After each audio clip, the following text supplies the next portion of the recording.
Еще? Еще? За что? Думаешь, я не видел, как ты с моим Мирзагитом шашни крутишь? Он любит меня, и я люблю. Мирзагит мой, ты что, не знаешь, что он перед армией на мне жениться обещал? Это было давно, а сегодня мы поклялись у родового дерева. Его еще Абель-Хазрат сажал. Такую клятву нарушить нельзя. Дура ты, до сих пор в сказки веришь. Абель-Хазрат 300 лет назад жил. А деревьям по 300 лет не бывает. Обычно это дерево. Неправда. Вали Абый говорит. Вали Абый давно из ума выжил. Ты что, не знаешь? Он по всем дворам камни собирает и на старое кладбище возит. На той неделе у нас из фундамента камень стал выдергивать, чуть дом не развалил. Он камни от старой мечети собирает. Значит, у вас в фундаменте такой камень. Для меня этот фильм скорее такой призыв, азан, призыв к общему добру, к понятию, к примирению с небом, с своей душой. Ну, это вот тот самый призыв, который может быть и не услышан, поэтому вот не знаю, как кто воспринял последние кадры этого фильма, когда мальчик читает азан, а его никто не слушает. Проблема, которая, вот, мне кажется, должна быть скоро разрешена. В Казани нет своей киностудии настоящей. Не существует настоящей аппаратуры, которую можно было бы использовать для профессиональной киносъемки. Свет, тележка, там все остальное. Это, к сожалению, вынуждены мы брать из Москвы и Санкт-Петербурга.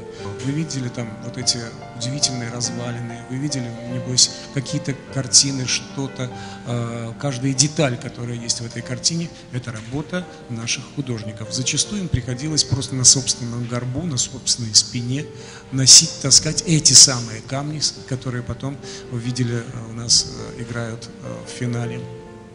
Это все такая индивидуальная работа. Вся бригада артистов и бригада ассистентов по актерам – это были люди из Казани. Многие из них впервые встретились с кинематографом. Мальчик Рамиль, который вообще по-русски практически не знал, он слышал, что меня зовут Юрий Николаевич, поэтому он меня называл всегда Николай. Халима Апа задала ему вопрос, она спросила, а кем ты хочешь быть? И он немедленно ответил, министром финансов. За что такой неутешительный диагноз нашему народу? Я не знаю. Мне кажется, что то, что произошло, и то, что есть, мы и показали. К сожалению, я не знаю выхода из этого положения, но то, что мы видим на экране, это одна маленькая доля того, что на самом деле мы видели. Мы снимали в деревне Алгаево, где из 150 домов осталось где-то жилых около 60, все остальные разрушаются. В холоде, дорог нет. Для того, чтобы проехать, нам пришлось наш транспорт тащить только на тракторах. Замечательные люди, которые работают там, они не могут продать свою продукцию, потому что дорог нет, и приезжают только спекулянты, которые, например, мясо, которое у них есть, скупают практически в 4-7 раз дешевле, чем здесь продается. Я вроде бы понимаю ваш замысел, почему фильм черно-белый, но хочу услышать от вас, почему? Если бы мы сняли это в цвете, боюсь, что всем бы было очень противно, потому что в цвете грязь выглядит плохо. А когда она становится черно-белой, она становится графичной, и я бы хотел сказать, что мы, конечно, снимали эпос. Я очень счастлива. Если получилось что-то, это вся заслуга Юрия Николаевича Фитинга. Вы понимаете, я человек, всю жизнь жил в театре. Я играла в театре, играла в телевизионных фильмах, но я в кино никогда такой профессиональный фильме никогда не снималась. Наши актеры вообще не снимались профессионально. Вот здесь я поняла, что такое кино. Благодаря нашему фильму Фердоус Апа съездил в Мекку.